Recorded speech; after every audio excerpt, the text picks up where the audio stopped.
is approaching gender parity. Women hold over 50% of the jobs.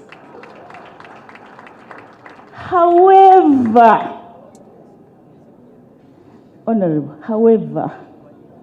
there is a growing concern that the top leadership positions in the judiciary remain dominated by men, my sister, the principal judge, notwithstanding. This must change. Women should not be limited to leadership roles only in the executive and the legislature. The judiciary has very many qualified women, professors, doctors, and of course, all of them are highly qualified lawyers, right? We must work together to ensure that we see progress in other branches of government, like you have got in Parliament and in the executive. The judiciary needs to do a bit more so that we overcome the resistance.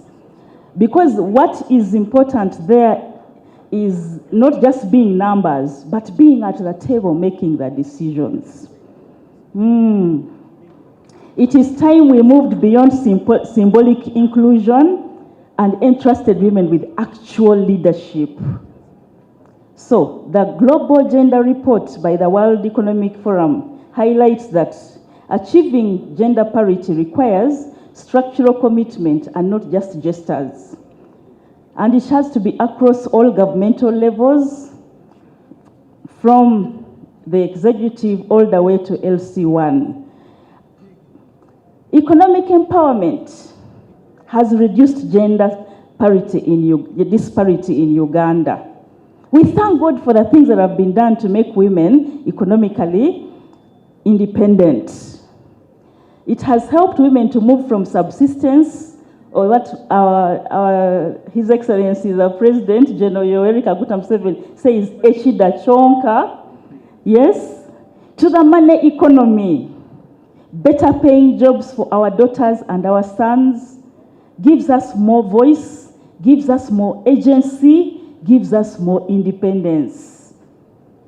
In 2024, there still remain gaps by 2024 in land ownership. And I think the Right Honorable Speaker spoke about this. 33% of women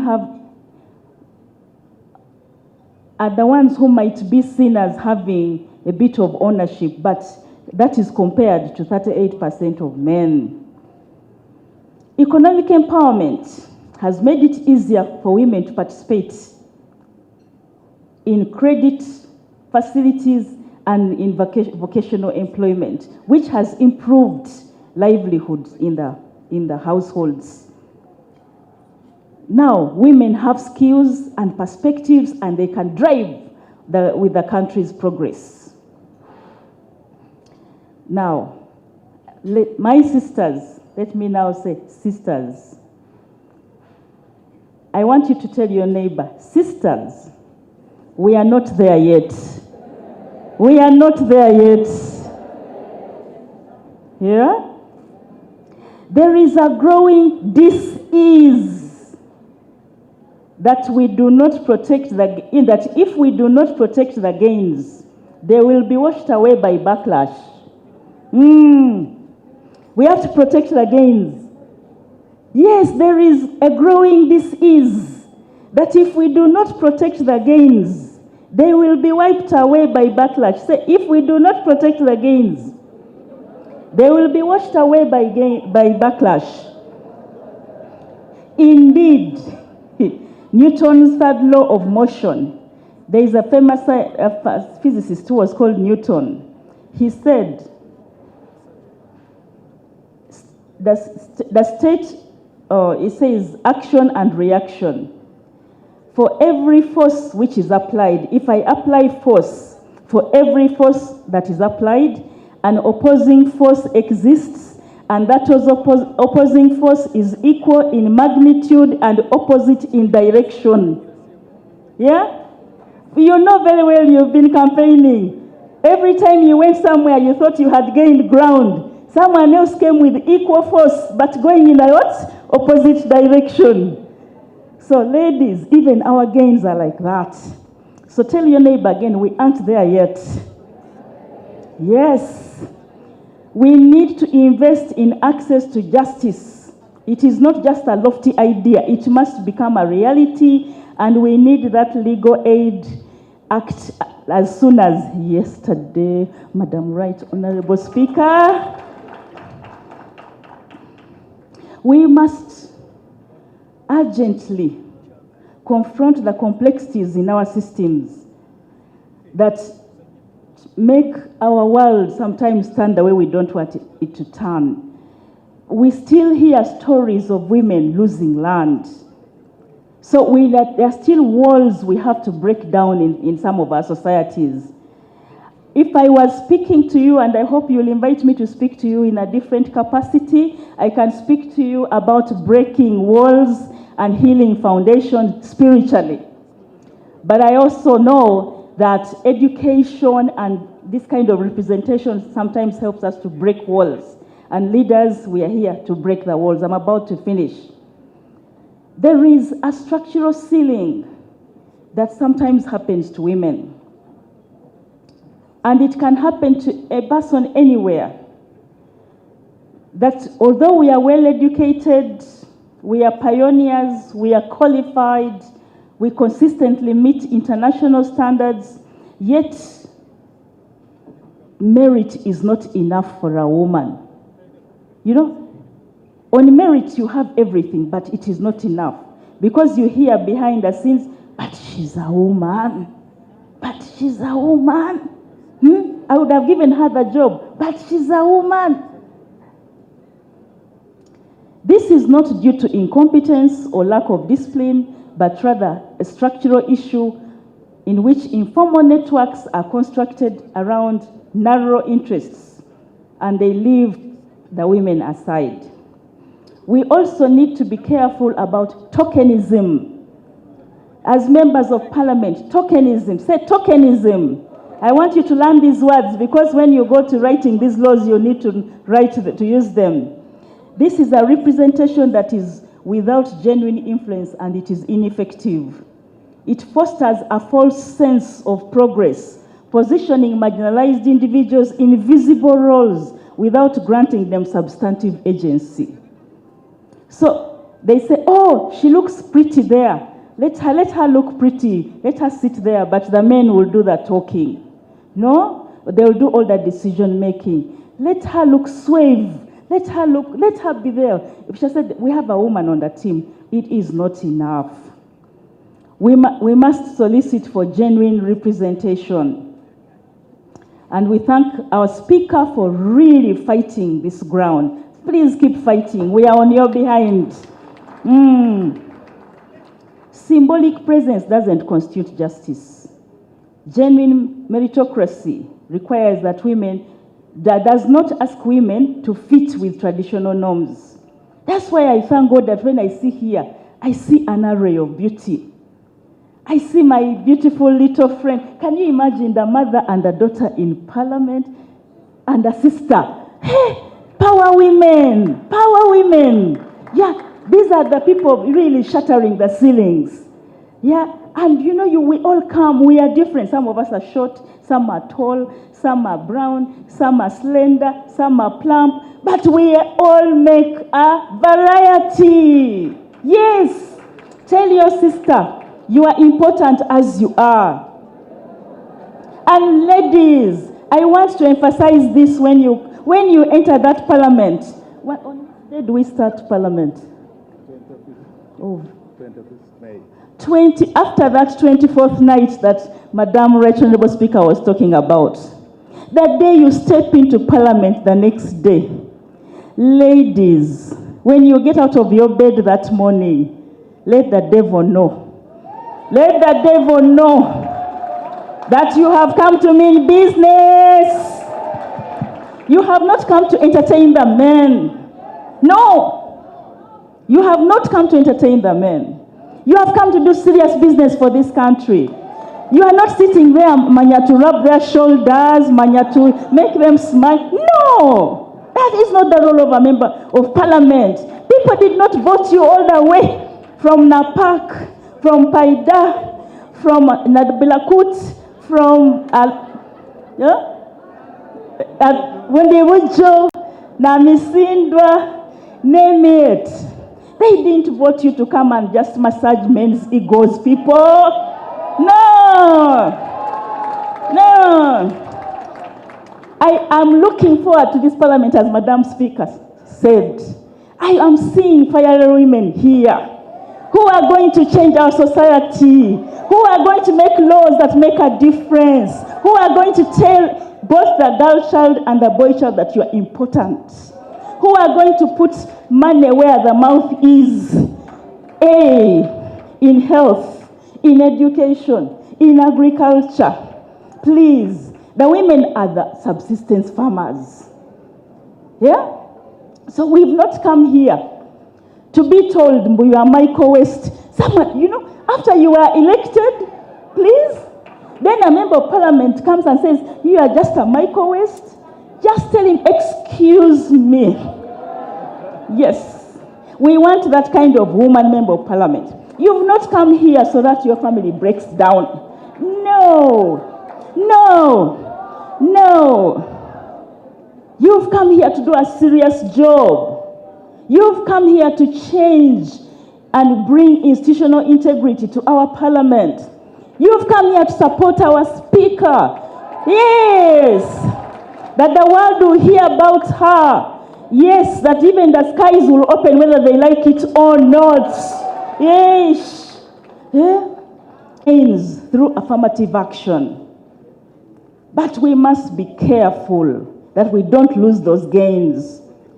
The measures in affirmative action, the reason we have 30% plus of the women coming on a women's vote was to deal with systemic and historical injustices which significantly affected women and girls.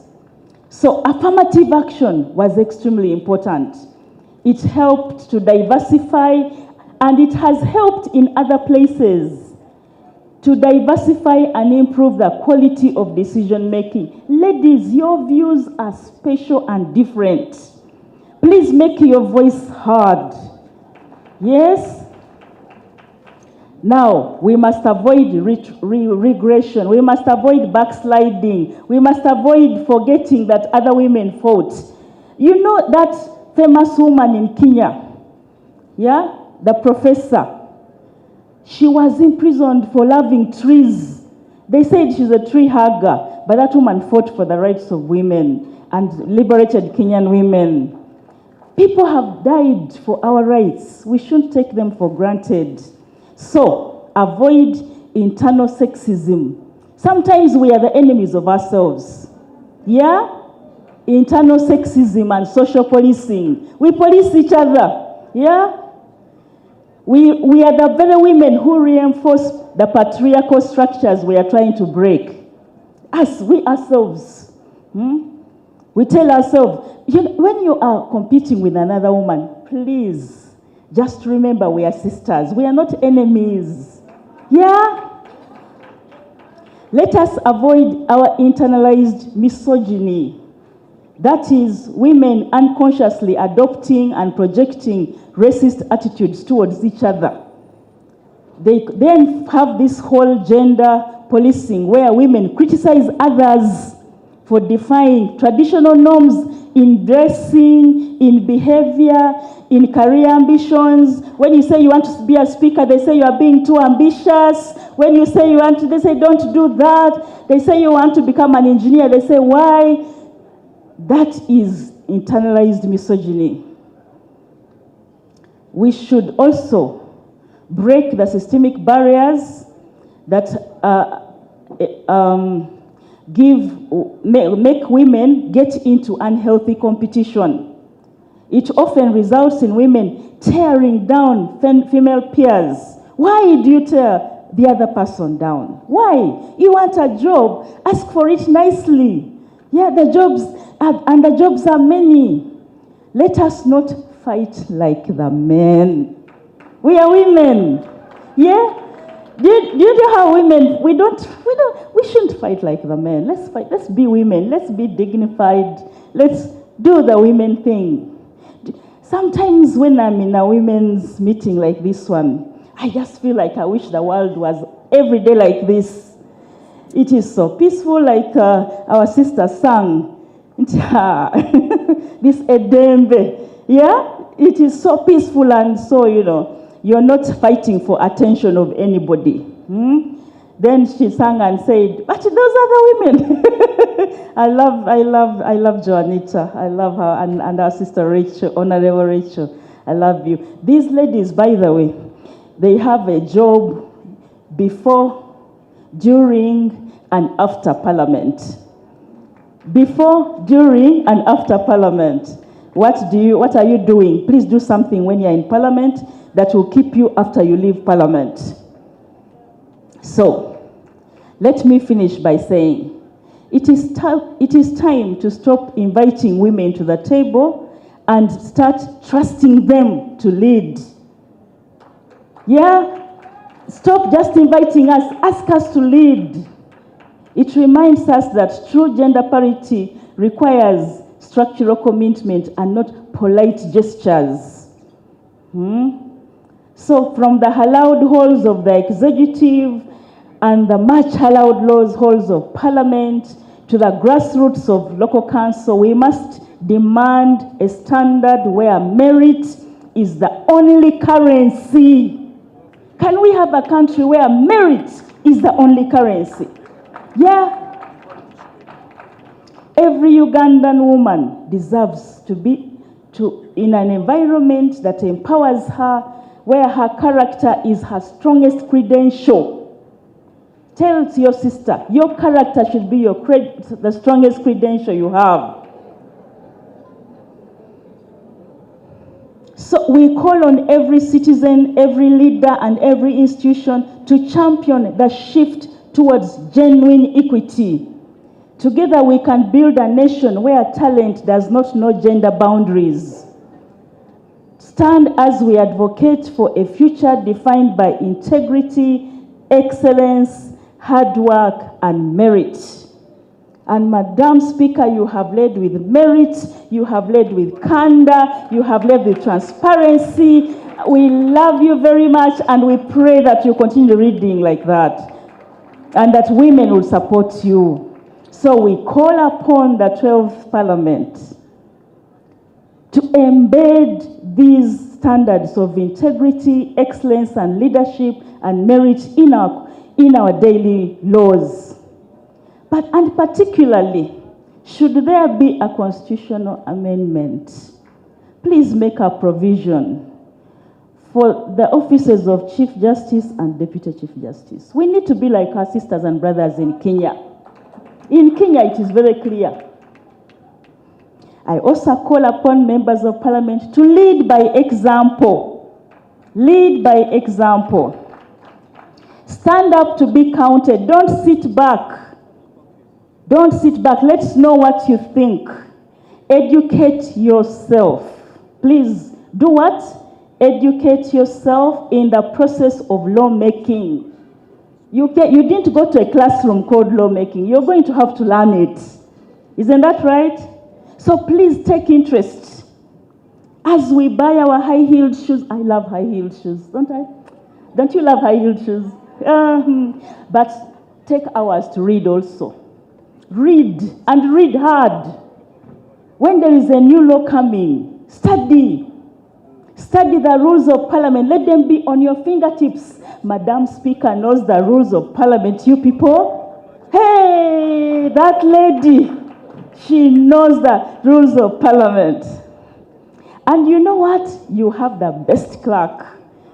I don't want to name call, but because he was my classmate in law school, first year. And he keeps referring me as his baby sister because I thought they were my...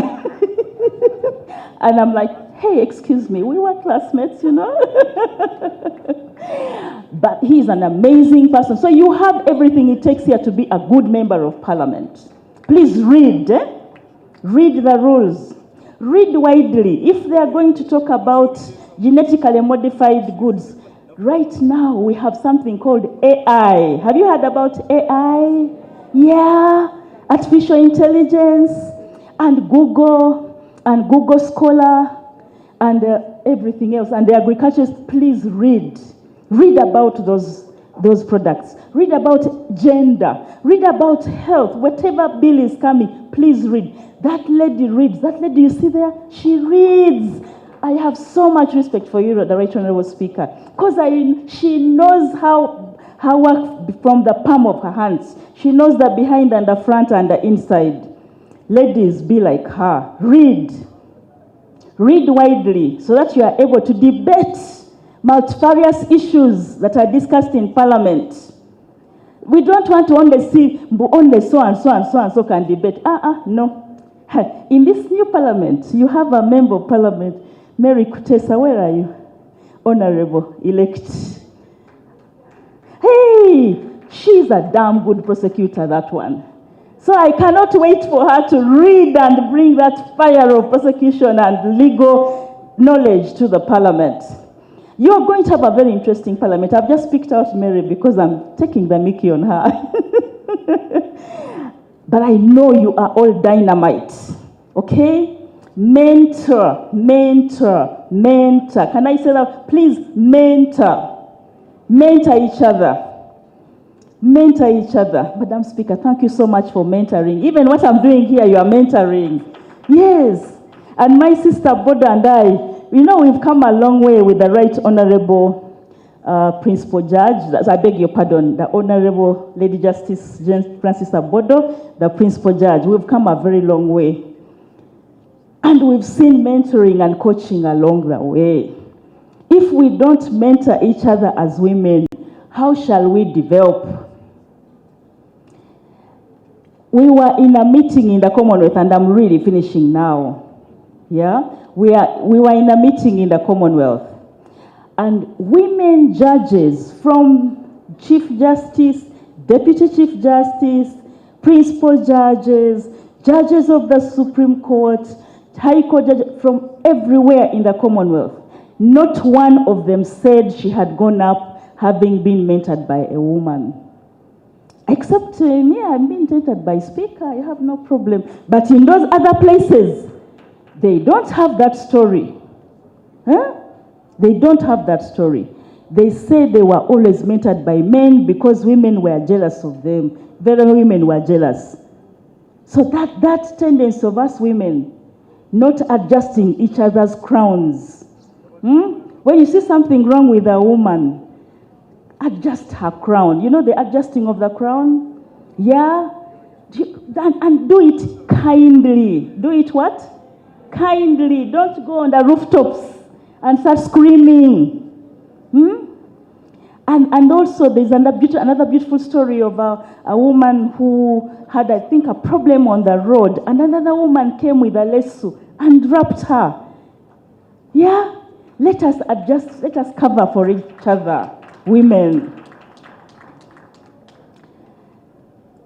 Thank you once again, Right Honorable Speaker, for always extending this invitation to me to share my thoughts. I have shared my thoughts, I've shared a few things, and I know that once we empower the woman, this country is going to change. Thank you once again for listening to me, fellow women leaders.